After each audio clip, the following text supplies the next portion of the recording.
Hello and welcome to another episode of Learning English. Today is the day to learn idioms. I have very exciting, very great idioms for you today. Quickly, let us check out what are the 5 new idioms that we are going to discuss today. But before, those of you are new to the channel, don't forget to hit the subscribe button.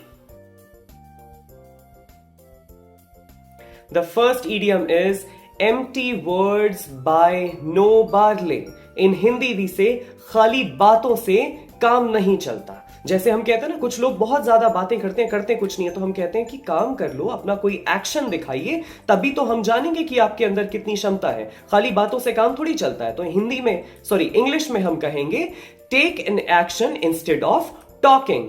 Empty words by no barley. Barley means जौ होता है ना, खाने के लिए. गेहूं तो छोड़िए, जौ भी नहीं मिलेगा आपको खाने के लिए अगर आप सिर्फ बातें ही करते रहेंगे तो.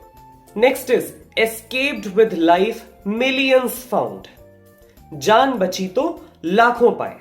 सबने सुना होगा ये मुहावरा. अब जैसे किसी के घर में चोरी हो गई, डाकुओं ने उन पर भी हमला किया था. ठीक है, सारा सामान तो लूट कर ले गए, लेकिन एटलीस्ट ये हुआ कि जान बच गई घर में सबकी. तो हम कहेंगे सामान गया सो गया, कोई बात नहीं, जान बची तो लाखों पाए. In English, don't worry about whatever has been robbed from the house. Escaped with life millions found.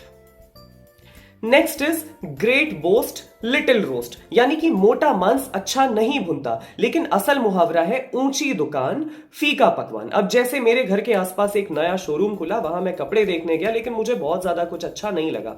तो मैंने कहा कि मुझे तो वहां कुछ खास कोई भी चीज पसंद नहीं आई. ऊंची दुकान फीका पकवान लग रहा है, right? In English I will से I did not like the collection in the new showroom very much.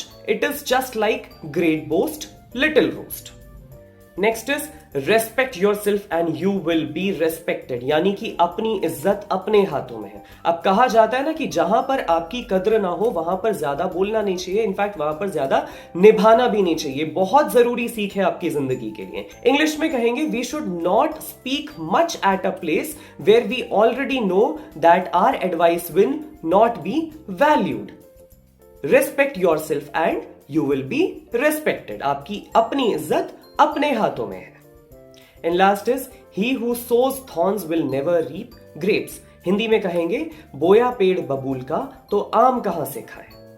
अब I know someone who actually doesn't treats his family very well in front of his friends and relatives. ठीक है, उम्मीद तो पूरी है कि बुढ़ापे में भी हमारी जो फैमिली है वो हमारे काम आएगी. जाहिर सी बात है, क्योंकि फैमिली ही आपके सबसे ज्यादा करीब और सबसे ज्यादा काम आने वाली चीज है, लेकिन आप दुनिया के सामने उसे कोई तवज्जो ही नहीं देते. ठीक है, तो अल्टीमेटली वही चीज है ना कि आपका जो कर्मा है that will get back to you. आप अभी कांटे बो रहे हैं अपने लिए, उस फैमिली के मन में अपने लिए इज्जत नहीं रख रहे हैं, और कल के दिन आप एक्सपेक्ट करते हैं कि यही मेरी सेवा करने वाले. तो ऐसा नहीं होने वाला है. तो in English I will say Naveen treats his family very badly in front of his relatives. He who sows thorns will never reap grapes. So these are the 5 phrases and proverbs that were very necessary to be discussed in today's class.